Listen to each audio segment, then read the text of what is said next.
সংঘাত, ক্ষমতার পালাবদলের কারণে তৈরি হওয়া অস্থিরতার মাঝেই মূল্যস্ফীতির লাগাম টানতে সংকোচনমূলক মুদ্রানীতি বাস্তবায়ন করছে সরকার। এমন পরিস্থিতিতে লক্ষ্যমাত্রা অনুযায়ী রাজস্ব আদায় করতে পারছে না জাতীয় রাজস্ব বোর্ড এনবিআর। সংস্থাটির হালনাগাদ পরিসংখ্যান বলছে, চলতি 2024-25 অর্থবছরের জুলাই থেকে অক্টোবর পর্যন্ত রাজস্ব আদায় হয়েছে 1,01,281 কোটি টাকা, যা লক্ষ্যমাত্রার চেয়ে 30,831 কোটি টাকা কম। বছর ব্যবধানে নেতিবাচক প্রবৃদ্ধি 1.03%। হাসিনা সরকারের আমলে করা বাজেটের রাজস্ব লক্ষ্যমাত্রা অবাস্তব উল্লেখ করে অর্থনীতিবিদরা বলছেন, এতে যদি রাজস্ব ঘাটতি তৈরি হয় তাহলে বাজেট বাস্তবায়নে সরকার বন্ড ছেড়ে টাকা সংগ্রহ করতে পারে।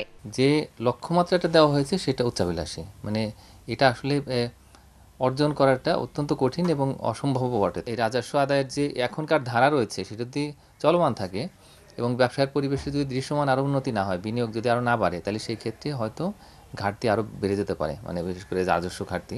তাহলে সেই ক্ষেত্রে সরকারকে আসলে বন্ড ছাড়তে হবে। রাজস্ব আদায় বাড়াতে ব্যবসায়ীদের ওপর চাপ প্রয়োগ না করে কর প্রদানকারীর সংখ্যা বাড়ানোর ওপর জোর দিয়েছেন ব্যবসায়ী নেতারা। ইকোনমি একটা বড় ধরনের চাপের মুখে আছে। এই সিনারিও যদি চলতে থাকে তাহলে আসলে ইকোনমির ইমপ্রুভমেন্টের জায়গাটা খুব কম, এবং এই ট্রেন্ডে আমাদের যে ফোরকাস্ট আছে যে 4% লেভেলে ইকোনমিক গ্রোথ হবে এই ফিসক্যাল ইয়ারে, সেটা অর্জন করাটা খুব সহজ কাজ হবে বলে আমরা মনে করি। আইন শৃঙ্খলা পরিস্থিতি, গ্যাস ও বিদ্যুৎ সংকট এবং ঋণের সুদহারের চাপের কথা জানিয়ে পরিস্থিতি উত্তরণে সরকারকে অনুরোধ করছেন ব্যবসায়ীরা। ইয়ানুর শিফাত, সময় সংবাদ, ঢাকা।